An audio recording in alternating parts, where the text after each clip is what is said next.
Welcome to the Contracting Officer Podcast. It's not just for contracting officers. If you're anywhere in the government acquisition world, this podcast is for you.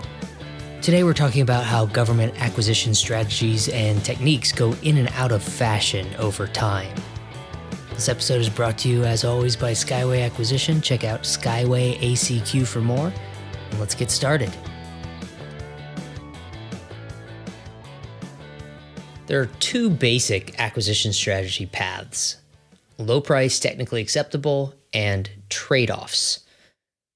Lpta, low price, technically acceptable, focuses on price as the deciding factor, and trade-off focuses on price and other factors, although price is always something that matters that you have to evaluate. Lpta, it's truly like a four-letter word. Well, it's actually a four-letter acronym, but it's seen as something that, oh no, we're not going to use this. We covered the basics of Lpta back in episode 208. So the concept hasn't really changed, but the FAR updated the application of it, the language about how to apply it and when. The FAR is now much more explicit on when Lpta is appropriate, and it sort of narrows the range of options for the acquisition team and the contracting officers. Before we get into that, let's stop and say thanks. Thanks this week goes to Stacy Watson. Stacy is the division director in an Army program executive office in the Washington, D.C. area. I want to thank Stacy for liking our podcast episodes on LinkedIn. We've noted over the years that most of the listeners hear about us from other listeners. So when folks like Stacy share our podcast, more people find us and increases our efforts to help more people. Thanks, Stacy. Let's get back to LPTAs and the updates. FAR 15.101 is the best value continuum. And at one end of that is low price, technically acceptable. And the other end is a full trade-off process. And I know it sounds funny, it's a continuum because there's really LPTA and then there's trade-off. But trade-off, the amount of things you trade off can be very simple or very complex. Yeah, that's the continuum. So we're going to do this backwards in number order, but FAR 15.101-2 describes LPTA. It says the lowest price technically acceptable source selection process is appropriate when best value is expected to result from selection of the technically acceptable proposal with the lowest evaluated price. So exactly what it sounds like. In other words, LPTA equals best value, but we've decided that best value will be revealed by lowest price. The idea is that the government has figured out that the way to find best value is going to be on price alone. That's really what LPTA is about. 15.101-1 describes a trade-off process. It says a trade-off process is appropriate when it may be in the best interest of the government to consider award to other than the lowest price offerer or other than the highest technically rated offerer. This is the thinking part of the job. Yeah, in this case, trade-off may be based on price, but it may be on other factors. And so that's why when the key words in this part is it says it may be in the best interest of the government to consider award. So it leaves a lot of variability in how the decision is going to be made. The price will be one of the factors. Doesn't mean you're not going to pick the lowest price one. It just gives you the latitude to pick something other than that. All right. Yes, maximum flexibility in selection process. LPTA has taken a lot of heat over the past few years. And like you mentioned at the beginning, it's sort of become a four-letter word that it's not encouraged at all. As a result, they've updated the FAR to somewhat limit the application of LPTA. Rather than just discouraging contracting officers from using it, they're putting more rules in. They put more structure around when you can use it. So 15.101-2 says, except for the Department of Defense, LPTA source selection process shall only be used when, and then it gives us a list of the whens. And it's funny that they say except for DOD because DOD actually made it more strict than this. We'll talk about that in a few minutes. The first shall only be used when is when the agency can comprehensively and clearly describe the minimum requirements in terms of performance objectives, measures, and standards to be used when determining acceptability of offers. So in order to do low price technically acceptable, you have to be able to describe what technically acceptable means. This isn't easy. I mean, coming up with a detailed list of this is all of the requirements I need and how I'm going to know that you can meet them, it's not easy to do. And I think that's one of the ways that folks got themselves in a bit of trouble using LPTA is they said, we're going to buy the lowest price technically acceptable, but they couldn't really do a good job of describing what technically acceptable meant. If you're having a hard time describing what technically acceptable means, that means you shouldn't be using LPTA. But apparently that's not what was happening. Well, and it's maddening because something really simple like your internet service, you think that's LPTA until you go to use it and you realize, oh, there is a difference between how fast this is versus how fast that one is. I mean, there's all these variables that if you don't know what the variables are and you go with LPTA, you won't have the ability to adapt between the variables later. The second shall only be used when is the agency would realize no or minimal value from a proposal that exceeds the minimum technical or performance requirements. Again, this is really hard to do, but it's also hard to know potentially what is going to be a better solution throughout the acquisition process.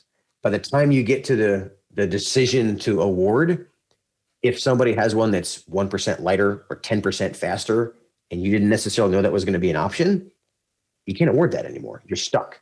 Right. If you're at a point where there is a faster, better way to do it, and you think you might want that, you don't get to select that if it's not the lower price. So again, cutting it down to the only thing we're going to judge is the price here. The third shall only be used is the agency believes technical proposals will require no or minimal subjective judgment by the source selection authority as to the desirability of one offeror's proposal versus a competing proposal. So out of the gate, we're saying this is not the thinking part of the job. Like you won't have to think. They're all going to be the same. And think about how hard that is to do. I mean, if I'm buying, again, even commercial items, but think about when people, I mean, anytime you're looking at people, it's really impossible to say they're all exactly the same, really, especially in any kind of professional services. It really has to be down to no real difference between the things being offered, just who can offer it at the lowest price is the only thing left to look at here. All right, we're talking like maybe you're buying paint. That's probably what I can think of. It like it's really hard to tell the difference. There's a lot of difference in paint. You must not have painted much. Yeah, I don't paint much. There's a lot of difference in paint. All right, continuing down the list.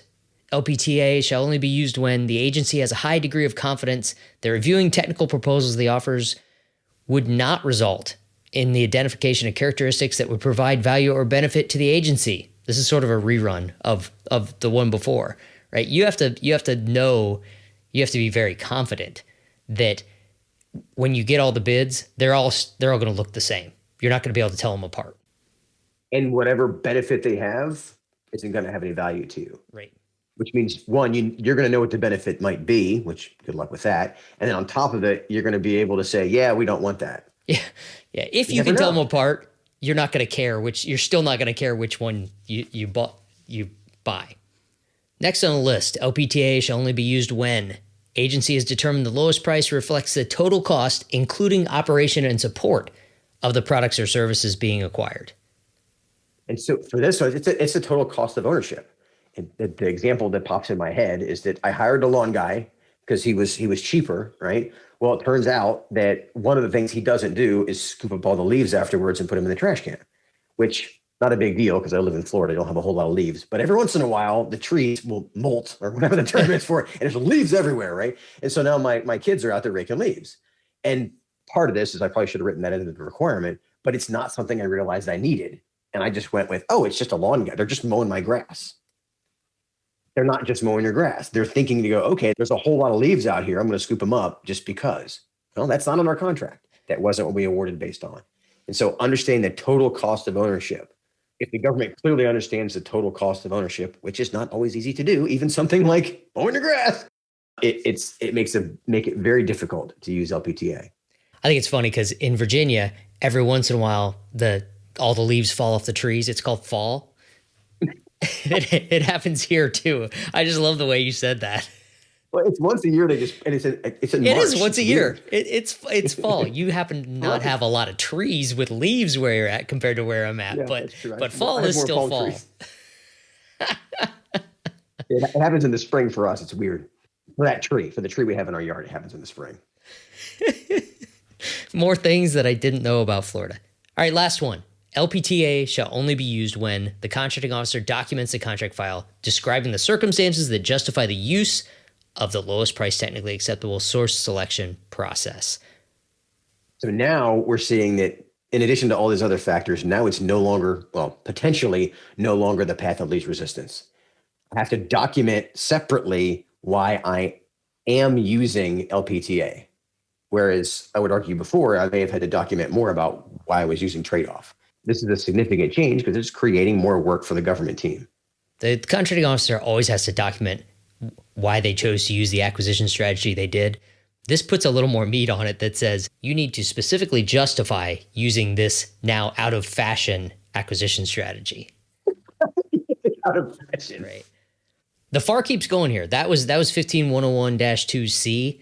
We also have paragraph D that again says, except for Department of Defense, contracting officers shall avoid to the maximum extent practicable using the lowest price technically acceptable source selection process in the case of a procurement that is predominantly for the acquisition of, boy, that's a lot of words. Paragraph C said shall only be used when, and gave you a list of your acquisition has to meet these requirements for you to consider using this. You can't even consider it if it doesn't look like this.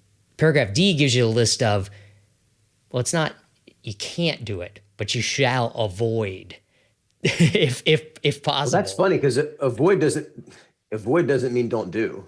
It means Right. just avoid, right? just So means shall avoid is almost yeah, like shall that's avoid an is oxymoron. Yeah, try not to. It's the flat out you can't do this versus the we're strongly discouraging you from doing these. We should make like a red light, yellow light map of the FAR. Because this is a yellow light, so shall avoid.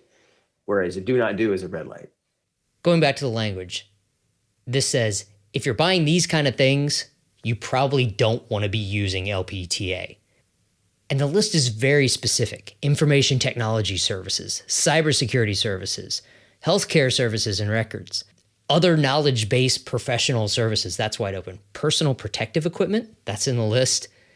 What I get out of this is everything that made the list of shall avoid using LPTA to buy these things is somewhere Somebody where it did it went wrong. wrong. Yeah, it's somewhere where the acquisition didn't work out like they expected, where they either didn't get the quality that they needed because they couldn't define the requirements, where they got protests because they didn't define the requirements well enough, mostly because the users weren't happy. In the end, the government didn't receive what they thought they were going to buy because they paid the lowest price. So this is where people got in trouble. So they put a very specific list to remind you, hey, if you're buying this, maybe LPT isn't the right idea. And if we dig into what we're talking about here, technical assistance services, knowledge-based professional services, do you really want to buy knowledge-based professional services at the lowest price? Probably not, right? Well, this gives both the government and industry the ability to say, okay, here's some meat out of the FAR that says you shall avoid this. Yeah. Okay, that just alleviated the teams from having to do the thinking part and go, okay, I need to make a list of reasons why this is a bad idea. It's written right in the FAR that it's a bad idea. Yep. I need a consultant to help me do something very difficult. I'm going to hire the least expensive consultant I can find. Who's ever thought that was a good idea? Yeah, exactly. That's one of those get what you pay for moments. All right, those are the FAR paragraphs that say except for DOD. And the reason they can say except for DOD is the DFARS, the Defense Federal Acquisition Regulation Supplement, has its own section for limitations and prohibitions on LPTA. And it's, if you're interested, it's 215.101-2-70. And it is very direct. It says LPTA shall only be used when, and it goes through most of the same list that we just saw in the FAR. Then it says no or minimal additional innovation or future technological advantage will be realized by using a different source selection process. So in other words, by doing trade-off, we don't think we're going to find anything new. That's a big statement. It's like it must be a really vanilla item if you can buy it knowing that there's no way we're going to get future technological advantage out of it. Yeah, it's a good way to think about it. You're not going to hit the point where when you get all the bids, your technical users say, "Oh, I didn't think of that. I'd really like this one because it's better." This is for buying things where they all look the same. Like bottled water. I mean, maybe that's an LPTA item, I think. I don't know. I think there's probably some quality differences in water. There, I mean, the same problem. there's a minimum acceptable level of quality water. All right. Yes, that's true. DFARS also says LPTA shall only be used when goods to be procured are predominantly expendable in nature, are non-technical, or have a short life expectancy or short shelf life. But yeah, the idea is it's consumable. So if it's something that's even related to what's going to be plugged into a computer, meaning that it's technical and it's a network element, or if it's a service, it doesn't make sense to do it as LPTA. I like how it gets into predominantly expendable, meaning it's something we're probably going to throw out. It's something where long-term quality or that lifetime cost, total cost of ownership isn't going to come into play. Like you said, we're going to throw it out. So there's a couple of the LPTA shall only be used when. There's also some prohibitions in the DFARS. Can't use LPTA when the requiring activity advises the contracting officer that the level of quality or failure of the equipment or item could result in combat casualties. If you're buying something that if it doesn't work, somebody could die, don't use LPTA. That seems pretty clear. It seems like you wouldn't have to write that down, but you know what? This is a great CYA for the contracting officer. Is that give me an email that says this is mission critical. Not having it could result in casualties. Now I know my acquisition strategy should be trade-off, and I'm not making that decision in a vacuum. All right, we don't usually go into DFARS. We usually keep things at the FAR level so it applies to everyone. This little excursion was because the FAR explicitly says, except for DOD, and DOD takes it even more seriously than the other agencies. Not that they don't take it seriously, but put more restrictions on it.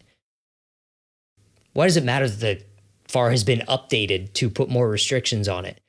I think this is kind of interesting because this is the FAR limiting a contracting officer's options for what acquisition strategy they can use, rather than letting a contracting officer make a reasoned business judgment call about how to buy something.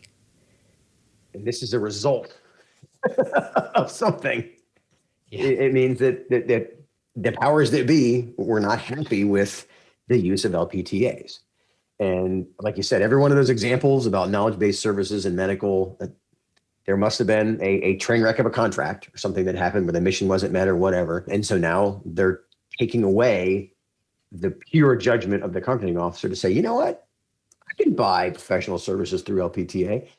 If you write the requirement to the gnat's eyelash and really understand it and have evidence of how it could actually work effectively, you might be able to pull that off. But my argument is, why try that hard? Just do it as a trade-off. Yeah, that's a lot of extra work. You'd make it very difficult for offers to write their proposals in that case. It was down to that much detail. It'd be really hard to know how to win. But the point here is the FAR always had the flexibility for contracting officers to say LPTA is not appropriate here. Apparently, didn't say enough. Right. It didn't give enough guidance and they weren't happy with the decisions that were being made. So they made it more clear when you should use LPTA. And it's very, very limited now. We should stop and link this to the acquisition and execution time zones. And we most recently covered those, if you're not familiar with them, in episode 317. On the acquisition time zone side, in the market research zone, when the government is forming their acquisition strategy based on what they've learned, this is when they might decide that LPTA is appropriate if they passed all the tests that are now in the FAR, right? The RFP zone is where they've released the solicitation and offers are preparing and submitting their bids. The selection zone is where the government is selecting either the lowest price, technically acceptable item, or they're doing a trade-off based on using a strategy other than LPTA.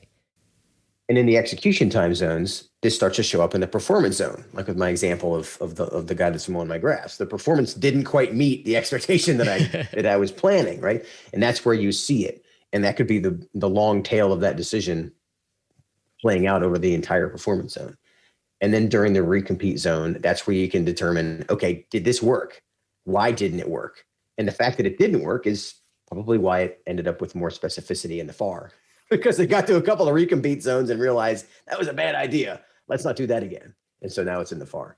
But that's where you learn whether or not LPTA was really the best strategy. Yeah, if you have an extended performance zone, then you're probably already not supposed to be using LPTA. DoD, like we said, kind of wants it to be expendable items that you buy that way. Very good point. On the industry side, there's been a lot of anxiety about LPTA for the years leading up to these changes, right? LPTA is not fun for industry because low price is a race to the bottom, and it just isn't appropriate for some types of supplies or services. Like you said, if you're buying knowledge-based services, if you're buying experts in a field, if you're buying the support and advice of experts, you don't necessarily want the lowest price available. LPTA limits the government's ability to trade off any relative benefits or preferences.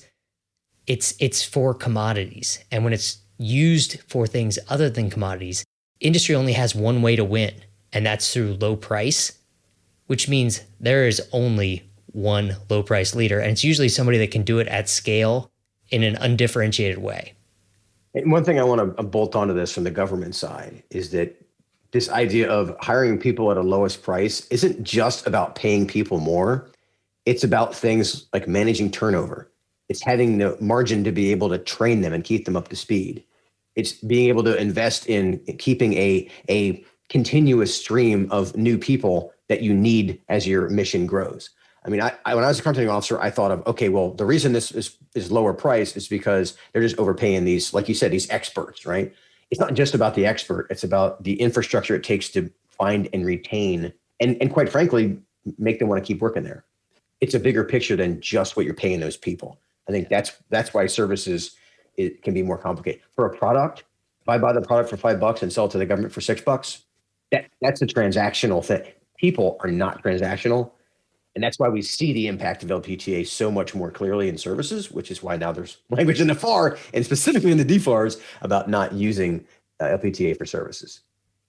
Another important thing to think about from the industry side is the FAR gives you references. If you think the government is misapplying LPTA, if they're using LPTA to buy things where it's not a great fit and there really are benefits to paying a little bit more that would provide value to the government, you can go to this part of the FAR and share it with the contracting officer and say, hey, I don't think this meets the requirements for LPTA. That's the key. You have more ammo now. This gives industry context on the decision tree that the contracting officer is going down to get to LPTA. Now you know where the forks in that tree are, and you're better educated to help them understand when it may or may not apply in the opportunities that you target. Very, very detailed now. All right, Kevin, that's enough detail for today. I'll talk to you soon. All right, I'll see you, Paul. Thanks for joining us for this week's Contracting Officer Podcast. When you need context on the government's acquisition, decisions, and thought process, Skyway's team of former contracting officers is here to help with training and consulting. To start building your relationship with Skyway's team of contracting officers, call us at 877-884-5280 or go to skywayacq.com. Okay, we'll see you next week.